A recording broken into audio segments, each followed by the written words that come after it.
So, welcome to this episode of the Alcohol Free Lifestyle Podcast. And I am thrilled to introduce William Porter as our special guest today.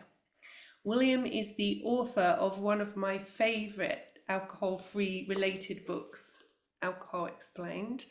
And so I've got a lot that I want to ask William today to really share his wisdom with you guys, because was a really pivotal book in my alcohol free journey. William is 10 years alcohol free as of February this year. Congratulations. Thank you. And he wrote this book and published it back in 2015, so nearly 10 years ago. Yeah. William, great to have you with us. I wanted to ask you, first of all, if you could share with our audience what your life looked like just around the time before you made the decision, enough's enough, and I'm done with this. What did life look like for you then? It was a bit of a mess, I have to say. It was so my drinking, I always drank in binges. So it was kind of what we do, and I think it's similar to Australia as well, where there's a big binge drinking culture. So you hit the weekend and you go out and you drink loads, and it's almost like your entitlement for working hard all week is to then ruin the weekend by drinking loads. But so that's what I always did. And there were, I think, a few points that it's always like a journey of consuming more and more, isn't it? I think for most people, wherever they end up. And, if you look at what you're drinking now compared to 10 years ago, there's a sort of a marked increase. And for me, I can identify a couple of bits where it sort of leapt ahead a bit. And one was my military service. So I was in the parachute regiment for a few years and served out in Iraq. And prior to going out, they won't go into all the details, but it started me off morning drinking. So I'd wake up, drink in the morning, kind of in the knowledge that when I went to Iraq, it was dry out there at the time. This is back in 2005. So there was no alcohol. So I was kind of like, my drinking I was getting into very bad habits with drinking. But I was like, oh, it's all right because I'm going out, I've got like a 6 months detox, which kind of made sense on one level. But at that time, I didn't really understand that you don't really backtrack when you go on, when you stop drinking, you kind of pause, but when you start again, you pretty much go back to where you were. So to cut a long story short, what my life looked like was I'd usually start drinking Thursday evening, Friday lunchtime, and I'd drink through, I'd fall unconscious, I don't know, 9, 10 at night, wake up 3, 4 in the morning, drink again to get back to sleep, wake up then at 6, 7, 8 in the morning feeling rubbish and have a few more drinks to get me through and end up drinking loads. And then I started to get in, as you can imagine, Sunday I'd start drinking again to get through the Sunday. And then, of course, half the time you're waking up on Monday in no fit state to work. So I started ringing in sick on Monday. And then, of course, you're sat at home with nothing to do. So you start drinking again. So it was this kind of binge drinking was getting longer and longer and longer and more unmanageable. Um, I had young children at the time. I think my children were sort of like 18 months and 6 months, so they were very little. That again, I think I sort of struggled with that movement into parenthood, and I think again that sort of exacerbated my drinking to a degree. Um, yeah, so that was it really. So it was a complete mess. And then I think it was a Tuesday or Wednesday, I went out for lunch and just started drinking, and I ended up ringing in sick and drinking. I went through like 5 days straight drinking. When I sort of came out of it on the weekend, my wife had left with the children. I hadn't been into work for the best part of a week, and that was the point where I said, I can't keep doing this. I just have to stop. Mm. Yeah, yeah. It's incredible, isn't it, how it can kind of be quite manageable, and at least I relate to this because mine was manageable and then it really went downhill pretty fast. Like there Mm, was like this last sort of month or so where I really noticed, okay, this has got to stop. mm. So you got to that enough's enough moment. What did you do then? What was your next step? So I didn't have any particular plan in place. I just quit. And I think my mindset at the time, if there was any kind of mindset, because after that drinking at that level for like 5 days straight, you're in a bit of a bad way anyway. So I'm not sure I was particularly thinking much of anything other than just I can't keep doing this. And I think I sort of started the attempt thinking, I cannot keep doing this. I'm not going to enjoy social occasions. I'm quite introverted, really. The only thing I enjoyed about social occasions was drinking. So I started off thinking I can't keep drinking, but I'm not going to enjoy social occasions. I'm not going to enjoy holidays or Christmas or family barbecues or anything of that. But I can't keep waking up like this. This is just unmanageable. So I'm going to have to lose out on this big chunk of pleasure. But at the same time, it's got to be done because of all the problems it's causing me. So I think that was my mindset at the time. Um, but I think I had a lot of the knowledge in place. So you mentioned, of course, that I stopped drinking just over 10 years ago, and Alcohol Explained was published, coming up to 10 years ago. So it's kind of an odd thing because I quit and I wrote Alcohol Explained quite shortly after I'd quit drinking. Yeah. And I think for me, that day in February 2014, when I quit, I'd already done a lot of thinking about my drinking and why I was doing it and what was drawing me in. And I think I'd done that for years and years. I started smoking when I was about 14, and I think I read Alan Carr, Alan Carr's I Easy do. Way. Yes, I I read it. read, yeah, I read that when I was, I think about 16 or 17, and it really fascinated me. Just his whole approach to smoking and then addiction generally. So I think almost since my late teens, early 20s, although I'd been drinking, I'd been really thinking about it and analysing it through that kind of lens. Mm. So I think when I hit 2014 and I was had to quit, I probably had like 70, 80% of what was in Alcohol Explained already in my mind, just from, like I would wake up feeling really twitched up and nervous after drinking, and I'd wake up unable to sleep when I'd been drinking, and I'd be thinking, well, why is that? And I'd start researching into it. So it wasn't with the idea of writing a book or even to sort out my own drinking. It was more just Alan Carr had fired up my kind of interest in addiction. And when I was spotting these different things that I've noticed when I was drinking, I just sort of research it for my own curiosity, really. So I think inadvertently, when I hit that part in 2014, I had a chunk of knowledge about how it all worked. And I think really that was what allowed me to quit at that time, even though I didn't quite have everything in place at the time. Yeah, you touched on like these beliefs that you had prior to quitting, which were almost that kind of deprivation mindset, which we see so Mm, often, which is I'm going to have to stop doing this thing and it's going to be painful. And you mm. wrote a chapter in your book, which I want to get to, which I loved, was the mental agony of stopping, which is really something that I want to dive into in a moment. But tell me, what did you think about your drinking? Like, what was it doing for you when you were drinking? Like, what did you drink for, at least in your mind at that point in time before you quit? I think, like most, nobody, I don't think, has a perfect life. And at that time, my life was not perfect. It was far from perfect. So we had young children. Our house was, it was a house, but it was quite small. It was like a two bed, so very condensed. It was just about all right for two people. But then there was four of us, and kids have massive amounts of accoutrements. So it was very cluttered. I had a all right job, but it was way less than I'm getting paid at the moment. So it felt like we were very much struggling financially. The whole thing with young children, of course, put huge amounts of pressure on my marriage as well. I'd always, I'd left the parachute regiment back in 2006, I think. So although this was a few years down the line, I'd already always had regrets about leaving. It was quite a big part of my life, and I felt very detached having left it. So I think I had all this stuff swimming around. And for me, alcohol was like a way of just kicking back and letting it all wash over me. So all these stresses and strains that were like bubbling around everywhere, sitting back and having a couple of drinks was almost my way of just relaxing out of it, getting Yeah. away from it all. So it was, I think that was what was driving me on all the time. It's just I've got all this stuff going on, and alcohol provided me with a bit of release from it. Yeah. Yeah.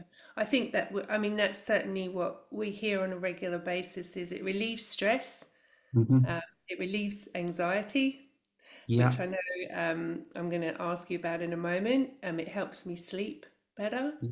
Yeah. So let's have a look at those three actually. Like, these are my questions for you. Does alcohol actually relax us? So no, in short. So it's a sedative, a depressant, and when I use the word depressant, I'm using it in its chemical sense as something that decreases or inhibits nerve activity. Mm, So when you drink it, you do feel slightly more dull, relaxed, however you want to call it. And obviously, as you drink more, you become increasingly intoxicated as you keep anesthetizing your sort of central nervous system. But the problem is the brain reacts to things. So your brain has a huge array of its own naturally produced chemicals, drugs, and hormones, things you would have heard about, like cortisol and adrenaline and dopamine and endorphins. These are all chemicals, drugs, and hormones that your brain creates and excretes. Now, it's a very complicated process, and we humans don't fully understand it. But what we do know is the brain works by way of something called homeostasis. So that it's just a fancy word for a balance of all these chemicals, drugs, and hormones. So when you take alcohol, which is a sedative, your brain realizes that there's been an imbalance to this homeostasis, this balance. So it tries to address the balance. Now, alcohol being a sedative, your brain does lots of things, but one of the things it does is release stimulants. So you've got depressants that make you feel sleepy and relax you, and you've got stimulants like caffeine and amphetamines that wake you up and make you feel more alert. Nicotine as well as a stimulant. So when you take alcohol, which is a sedative, your brain counters it by releasing like adrenaline and cortisol, which is a stress hormone, to counter the anesthetizing, sedating effects of the alcohol. So I sometimes think of it like those old-fashioned weighing scales, the bar that sort of pivots in the middle and you've got a basket hanging off each end. So if yes. you think of it, you've got stimulants and depressants as each of the baskets, and you've got a small amount in each one. If you put a load in the sedative side, obviously it tips up. So your brain puts a load in the stimulant side to balance it. So you go back to being balanced. But then, of course, the alcohol doesn't stay in your system forever. It gets processed and removed. So when that happens, the bar tips the other way.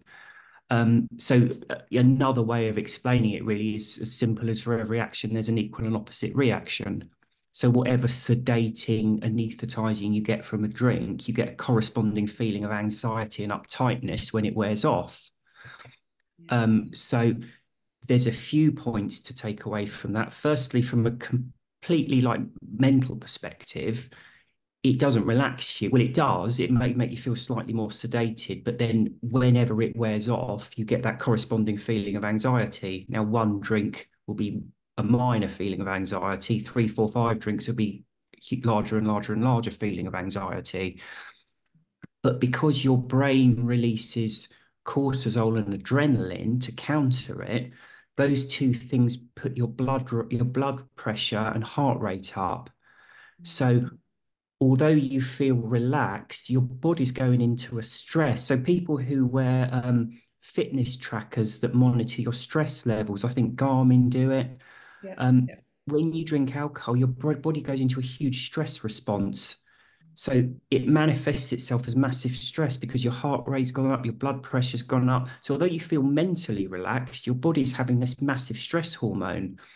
So it does two things. One, it doesn't relax you mentally, or it does, but then there's a corresponding feeling of anxiety. So you're paying when you come down off it. But secondly, your body just goes into this massive stress response. Got it.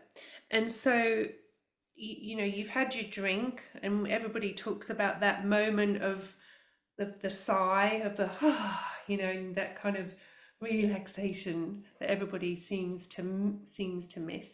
But what's Mhm. actually happening is your body's going into a response or a reaction that's quite counter to the relaxed state. and then there's all these stress hormones and other chemicals that are going to create the anxiety 5, 6 hours later. Is that Yeah, that's pretty much it. And the other thing, of course, is this uh, unpleasant feeling you get. I refer to it as withdrawal, and it is a withdrawal. I mean, some people think of alcohol withdrawals as kind of like DTs and really extreme things like alcohol-induced seizures and all the rest of it. But for me, a withdrawal is an unpleasant feeling caused by a chemical imbalance that is itself caused by the previous dose of the drug wearing off. So for me, that unpleasant feeling you get is alcohol withdrawal. It usually hangs around, even at low levels, for like 24 to 36 hours. So people who are drinking regularly, you just described it as that sigh, that lovely feeling you get. It's actually no more than getting back to how you would feel had you not had a drink in the first place, because you're feeling uptight and anxious because you've got that chemical imbalance. So there's two ways you can get rid of that chemical imbalance. One is to wait a few days for your brain chemistry to get back to normal. But there's a far quicker way, and that's to take another drink because you're feeling uptight and nervous because your brain's geared up to work under the sedating effects of the alcohol, but there's no alcohol present. So if you take a drink, you immediately feel better. So for daily drinkers, the great pleasure they're getting, that lovely sigh feeling you get of just, oh, peace and harmony and everything's good again. That's what you get all the time if you don't drink. Obviously, you have ups and downs and you get things that stress you, but your default position is to feel, relaxed and confident. Yeah, I can totally relate to that because I feel that now without the substance. But a lot of people are really stuck, aren't they, in that total Mm. cycle, and they're relieving the symptoms of the alcohol with the substance that's creating the symptoms. So it's Yeah.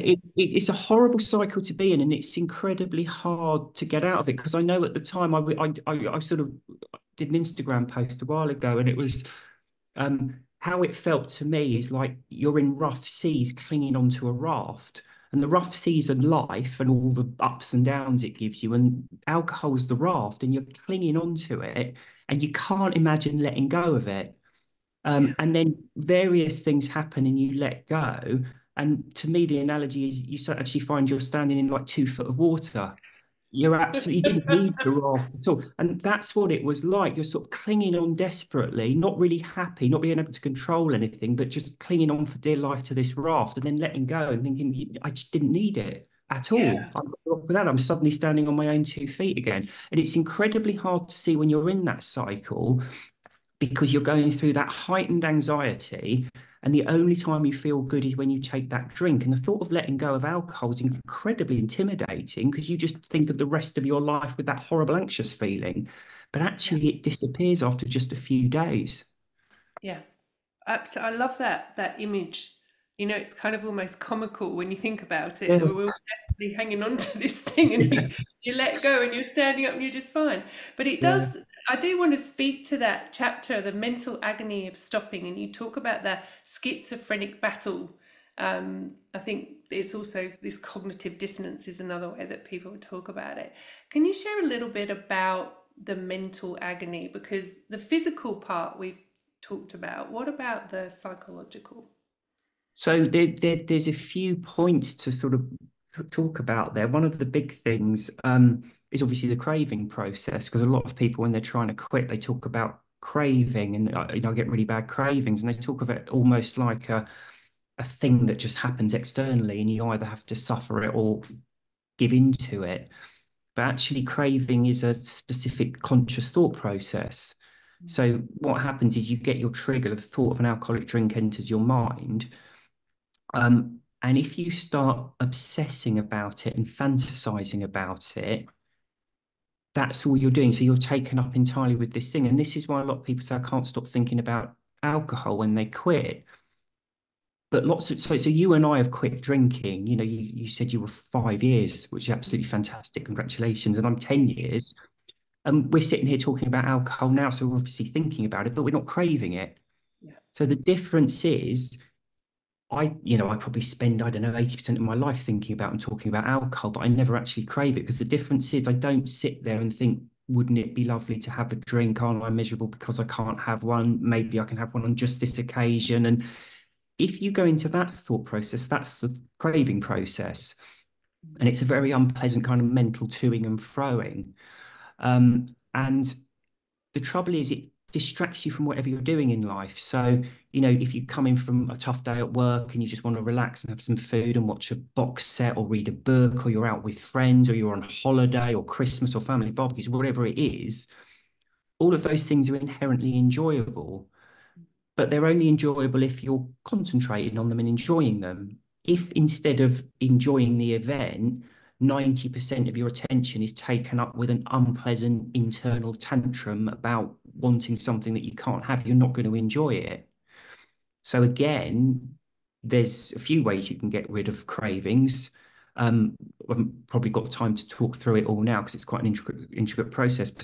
But the easiest and most superficial way is to just take a drink, because you're not sat there fantasizing about it and having it distract you if you've got one in your hand. So that kind of feeds into this very deeply held belief that, like I had when I quit, I'm not going to enjoy social occasions or holidays or anything without an alcoholic drink, because that was my experience. When I wasn't drinking, I couldn't enjoy it. Mm. So again, we have these beliefs that these events are enhanced with alcohol, but all it really does is it removes your ability to enjoy it and then sort of restores it to you. And one of the most obvious examples of it is children. If you look at children, they go to parties, holidays, everything, and they have a fantastic time, and they don't need alcohol. And we didn't need alcohol until we started having it. And then all of a sudden, these events, it becomes absolutely indispensable for these events. Yeah. And it's so true. I mean, as we've talked about before over and over, it's everywhere, right? Alcohol is absolutely everywhere in society at the moment. So we're not Mhm. only do we feel it in ourselves, we see it whenever we step outside. So Yeah. we've got that environmental influence too. Yeah. To that degree, I think alcohol's probably the toughest drug to quit, purely because, most other drugs, when you quit, like smoking or whatever, it's seen in a bad light generally. Mm. And you can quit and very soon sort of form this positive image of it. But alcohol, more than any other drug, is still celebrated. So, you turn on the TV, there's programs with people drinking, there's films with people drinking, songs, social media. We're being bombarded with the positive, good side of, you don't get that to the same degree with smoking or methamphetamines or cocaine or heroin or anything like that. Yeah. But it's incredibly difficult to maintain that perspective of I don't want to drink anymore when you're constantly being bombarded with the positive image of it. So that is why for me it is the most difficult drug to quit, because you've got this constant bombardment of the fun, healthy side of alcohol. Yeah. Which is why I think, people like you writing these books and talking about it, we have to keep talking about it because we've got to remain Mm. conscious and be more and more educated, educate other people so that when they're bombarded from the outside, they've got some tools and ammunition Yeah, in terms of absolutely. their knowledge and awareness. Yeah. So the other myth that I would love to talk to you about, because I know you feel really strongly about this, is sleep, Yes. because a Yeah. lot of people say it helps them to sleep. So, what would you say about that? So there's two sort of strands to this. I've already touched on how when you take alcohol, you sedate your brain, but then it goes into an oversensitive phase. So you've got that sort of balance going on, almost like a swing, swinging one way and then swinging back the other way. Then to apply it to sleep, I think very quickly it's useful just to understand a bit about sleep. A lot of people just vaguely think that sleep is, you fall into bed, you go unconscious for a few hours, and you wake up and you're good to go. It's not as simple as that. When you sleep naturally, you go through very specific sleep cycles. So very, very briefly, there's deep sleep, which, as you can imagine, you're very deeply unconscious. But there's another sleep cycle called REM sleep, which stands for rapid eye movement, because when you're asleep, your eyes flicker even though your eyes are closed.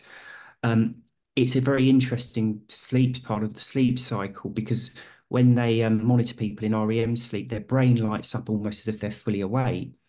It's when you dream. So the dreams come in REM sleep. Whereas with deep sleep, your body is physically regenerating and recuperating. REM sleep is when you're mentally processing things and your brain and mental health is actually recuperating.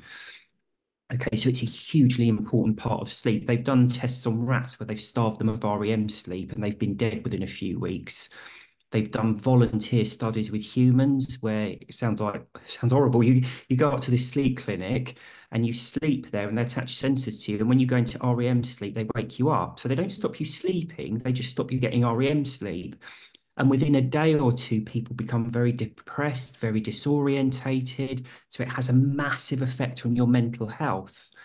Now, when you drink alcohol, for the first part of the evening, or the first part of your sleep, the first 4 or 5 hours, you're too heavily sedated to go into REM sleep.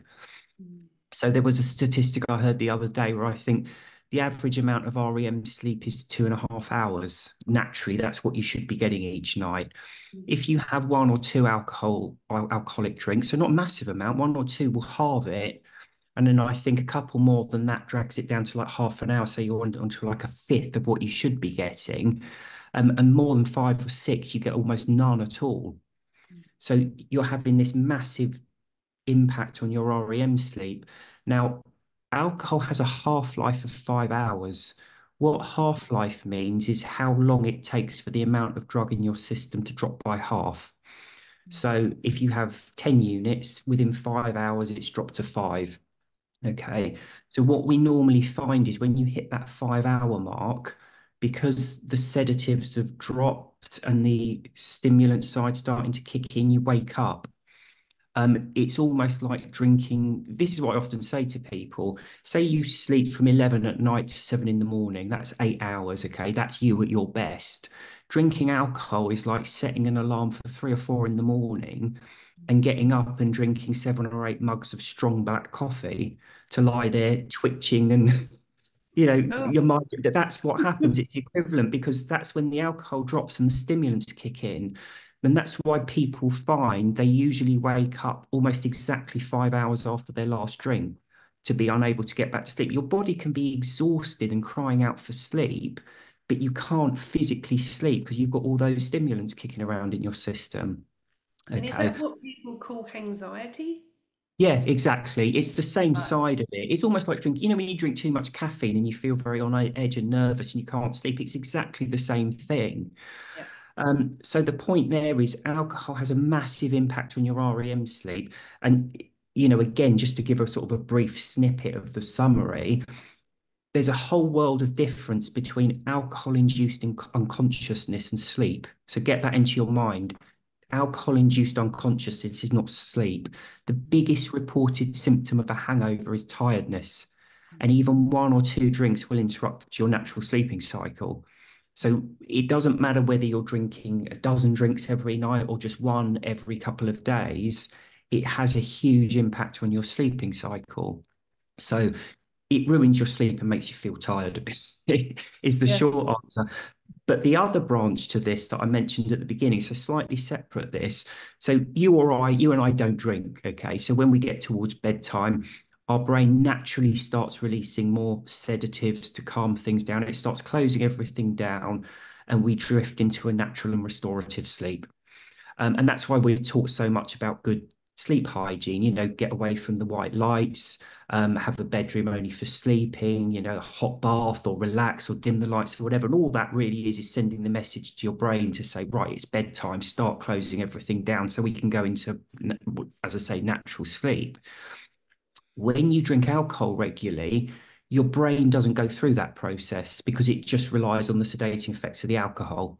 So your brain's doing it, you start drinking each evening, and your brain doesn't go through that close down process. Why would it need to? Because it knows that every night it's got this sedative coming into its system that closes things down for it. The brain's a great adapter. It adapts when we drink and it adapts when we stop drinking. So what people find is if you're drinking regularly and you have a night off, you'll find it incredibly hard to get to sleep because your brain's not used to going through this closing down process. And actually, you have to wait 3 to 5 days for it doesn't take long, but it is a few nights when your sleep's impacted before your brain realizes, oh, this sedative's no longer here. I need to start picking up the slack and doing it myself. But the problem is that's people's experience. So if you're drinking every day or most days and you have a day off, you find it incredibly hard to fall to sleep. And then the next day you have a drink and you can go to sleep easily, or sleep in inverted commas. It's actually, as I say, alcohol-induced unconsciousness, which isn't sleep anyway. But that's what happens. So people end up with these very deeply held beliefs that alcohol helps you sleep because their personal experiences, I can fall asleep when I'm drinking, but when I'm not, I simply cannot sleep at all. Yeah. So it creates that horrible, nightmarish situation where they're getting increasingly tired because they're drinking and they're not going through the right sleep cycles.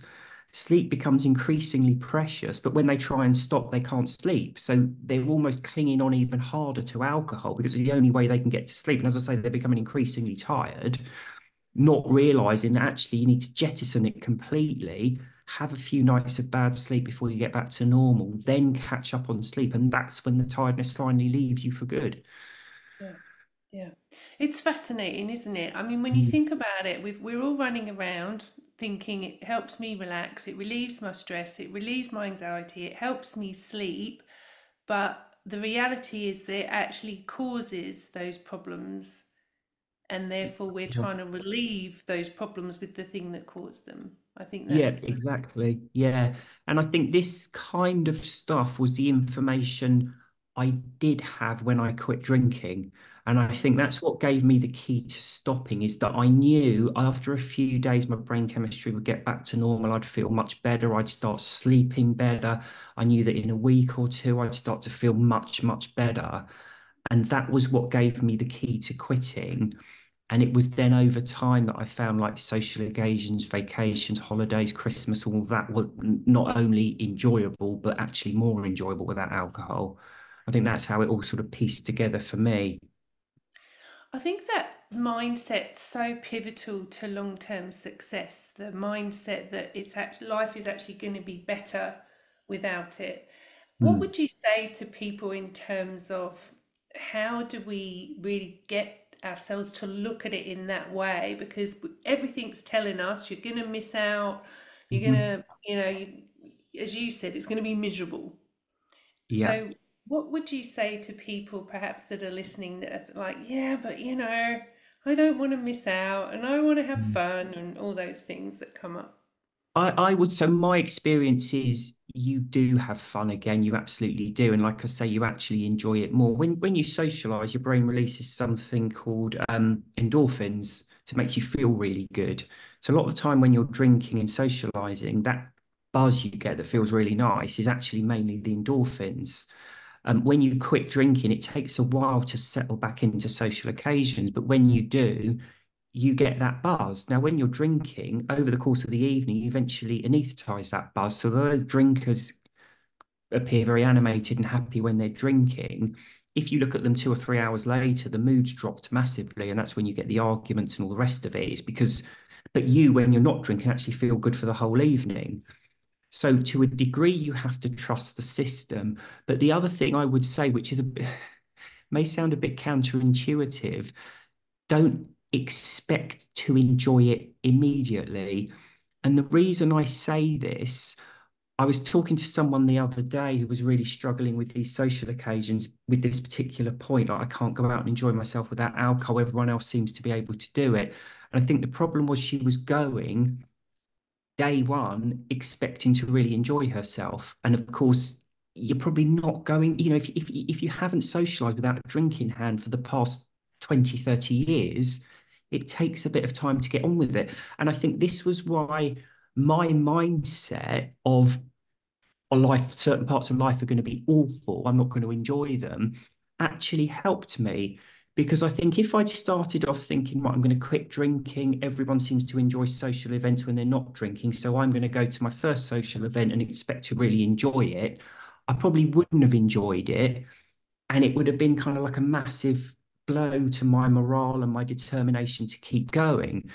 But I was going with the mindset, this is going to be miserable. Because when I Mhm. stopped, I avoided as many social occasions as I could. But of course, you can't avoid all of them. There's stuff that comes up that you absolutely have to go to. So I was going with the mindset that I don't want to go. I'm not going to enjoy a second of it. And in fact, forget enjoying it. I'm just going to feel awkward and really deeply uncomfortable. But I have to just stand there and feel awful for 4 or 5 hours and then I can leave. And that's what I'm going to do. I'll just stand there and hate it and wait for it to be over. And that was my mindset. That's socializing for me. And of course, you turn up feeling like that, but you have some food, you have a couple of alcohol-free drinks, you end up chatting to someone, and soon, I think even on my first event, I was suddenly like, do you know what? I've been talking to someone and quite enjoying the conversation. And I wouldn't say I was enjoying myself, but I wasn't acutely miserable. And then I was like, oh, that's interesting. So there was a chunk of those 4 or 5 hours where I wasn't miserable. And I started thinking about that. And it was like, okay, so it's when I kind of forget all the stuff that's going on. And I used to use alcohol to forget that. But actually, you can forget it by getting into an interesting conversation with someone, for example, which is what socializing is all about. So Really? Who knew? not the alcohol. Shock horror. So for me, it was a good way of doing it because instead of expecting it to be fantastic and it wasn't fantastic, so it would have really knocked my, my determination and my commitment to not drinking. I did it the other way around. I expected it to be awful, and actually it wasn't quite so awful. And it was quite a nice, pleasant surprise. And then, of Yeah. course, having done it once, you're turning up at the next one, not quite so on edge because you're like, actually, there was a bit of it, it was all right. So I was going in not expecting it to be really awful, expecting it to just be awful. And then relax a bit more and it's slightly better. And so it took time for me to get there. So Yeah. that's what I would say to people who are struggling with the social aspect.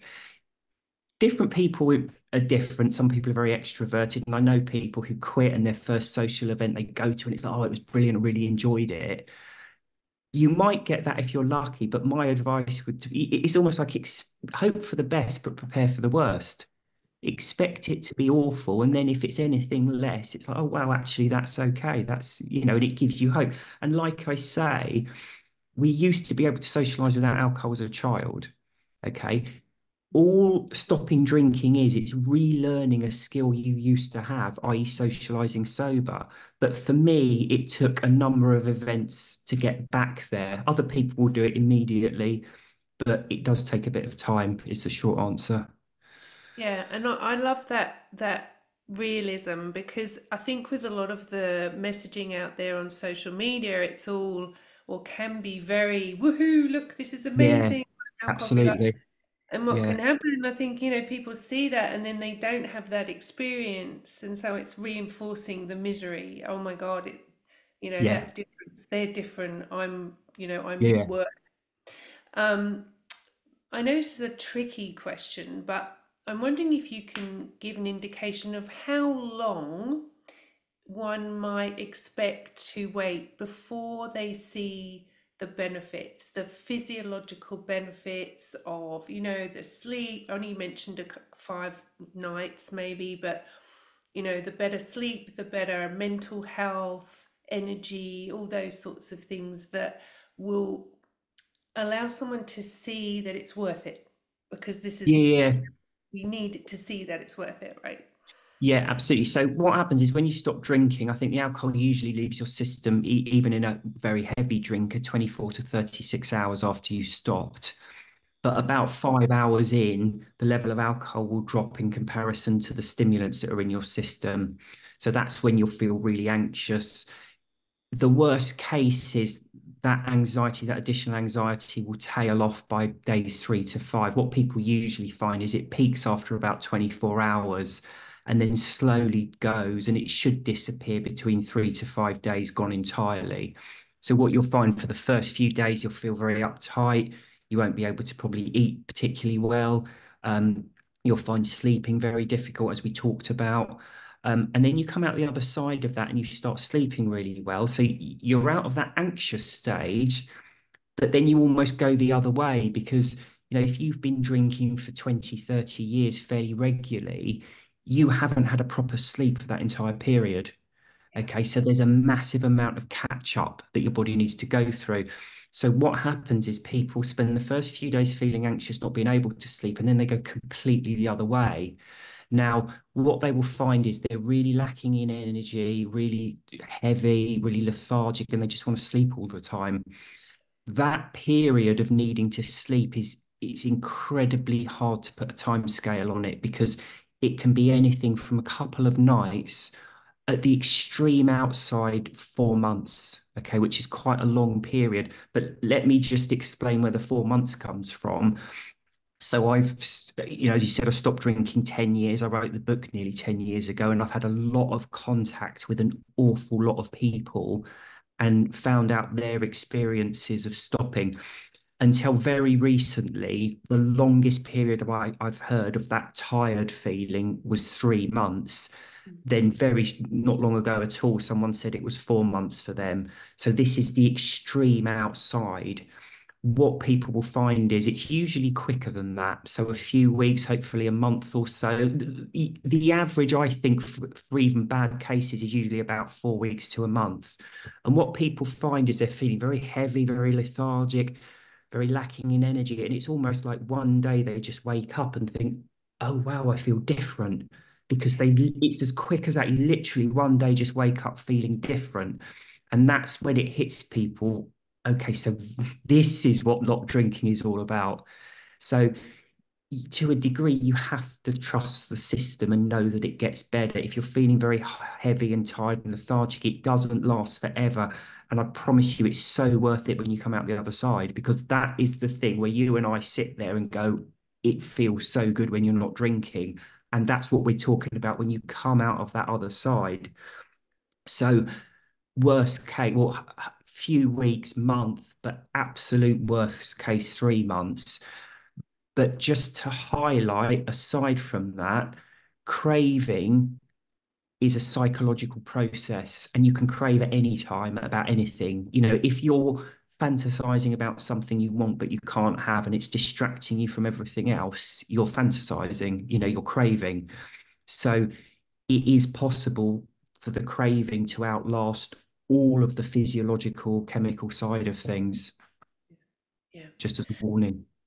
Yeah, but I think it's so important to normalize the fact that this process of really feeling the benefits is different for everybody. And Yeah, if you're not feeling the sleep after 5 days, it doesn't mean that's not going to happen for you, that we're all correct. Yeah. different. And I think this is so important as well to share with the audience that it's very much a unique experience, Mm. but ultimately you cannot lose by removing a number one rated carcinogen from your daily consumption habits. Um, Yes, it, absolutely. and let's talk about that. I mean, it's up there, right? It's a number one cancer causing substance. Yeah, absolutely. So the medical branch of the World Health Organization classifies things in terms of how carcinogenic they are to human beings. And class one, they've got cigarette smoking, asbestos, radiation, and alcohol. It's a massive carcinogen. People will say, you know, it's got health benefits. It has zero health benefits. It's incredibly detrimental, not only because it's a carcinogenic, but it increases your heart rate and blood pressure, which again, I probably haven't got time to go into too much detail on, but both of those things are incredibly bad for you from a cardiovascular perspective. In the long term, it gives you a heart attack in your late 40s, early 50s. And in the short term, it makes you feel very heavy and lacking in energy, because when your heart rate and blood pressure goes up, your body tries to slow things down. So it makes you want to sit down and rest, which is another reason you're lacking in energy when you're drinking regularly, apart from the lack of sleep. And people will always jump up and say, oh, but there's this study that shows beer is good for you, or red wine is good for you. Let's just simplify this now, okay? Can we call Alcohol has bullshit on Yeah, that? yeah, absolutely. Let me be very straightforward about this. Alcohol has zero health benefits. It's actually incredibly detrimental to your health. Red wine, let's take red wine because that's the classic thing. Grapes are good for you, right? They're a fruit, they're high in vitamin C, lots of nutrients, minerals, and vitamins in them. Okay. So when you take alcohol, you're taking what is essentially grape juice, which is good for you, and alcohol, which is incredibly bad for you, mixing it together. So when you look at these studies that say a glass of red wine is good for you, they're never saying the alcohol is good for you. They're saying there is something else in this glass that we've got in front of us that is good for you. It's not the alcohol.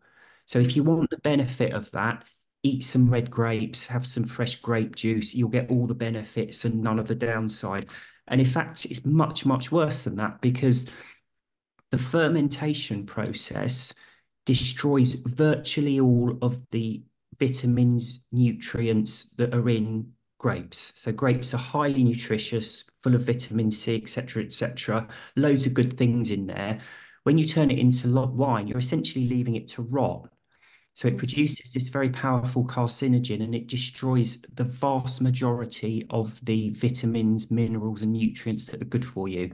So, to give an example, grapes are very, very high in vitamin C. Wine has zero vitamin C. And you can do a comparison between all of it.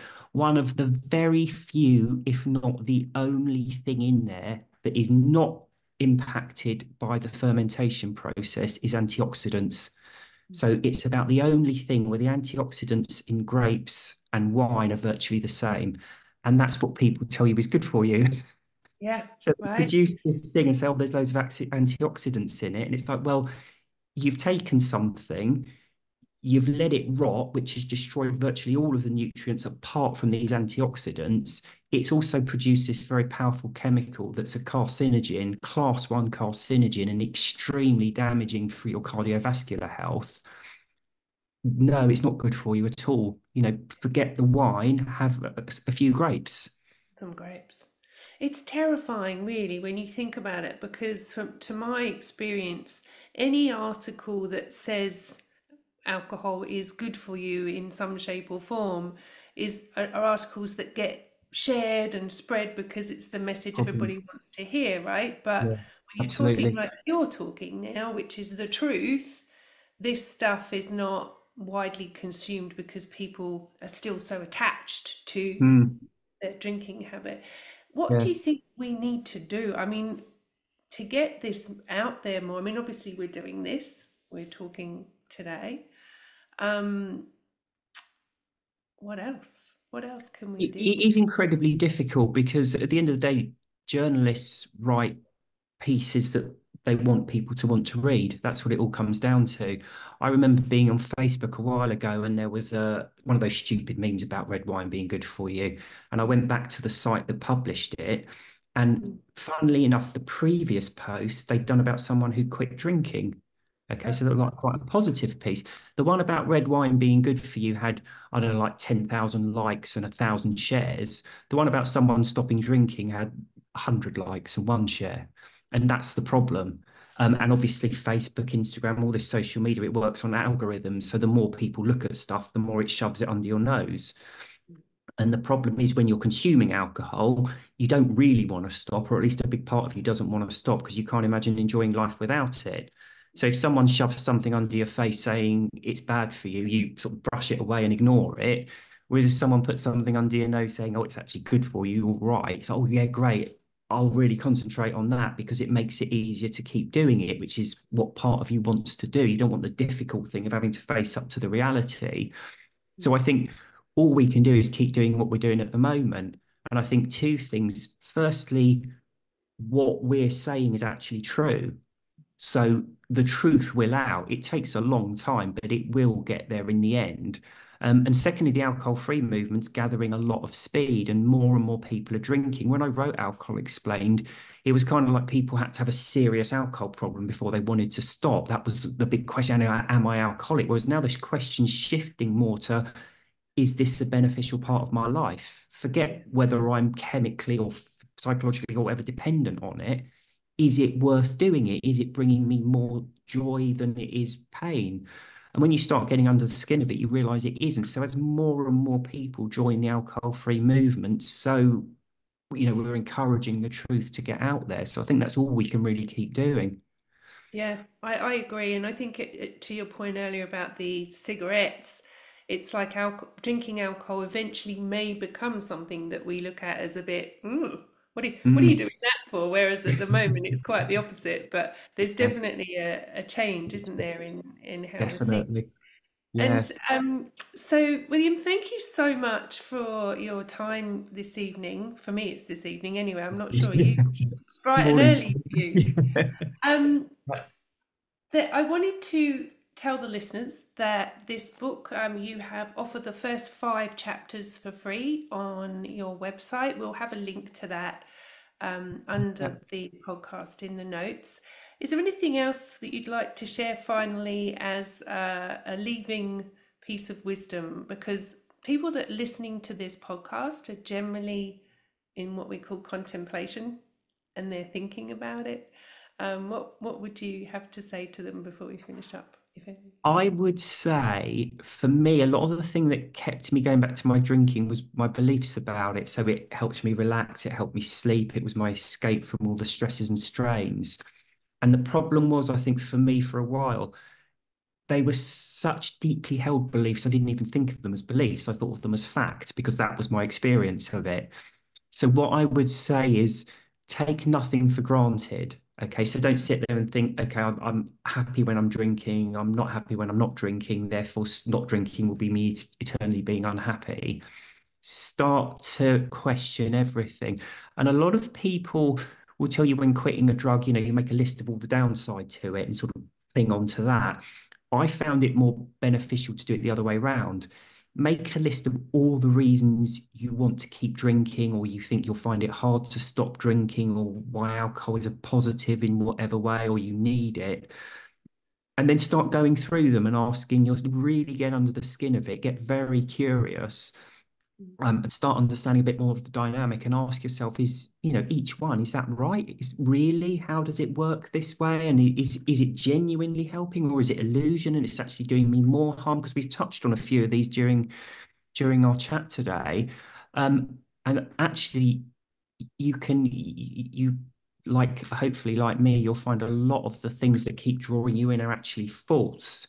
And when you start removing those, you start to shift your perspective quite dramatically. And certainly for me, not drinking is not about resisting alcohol, it's about genuinely not wanting it anymore.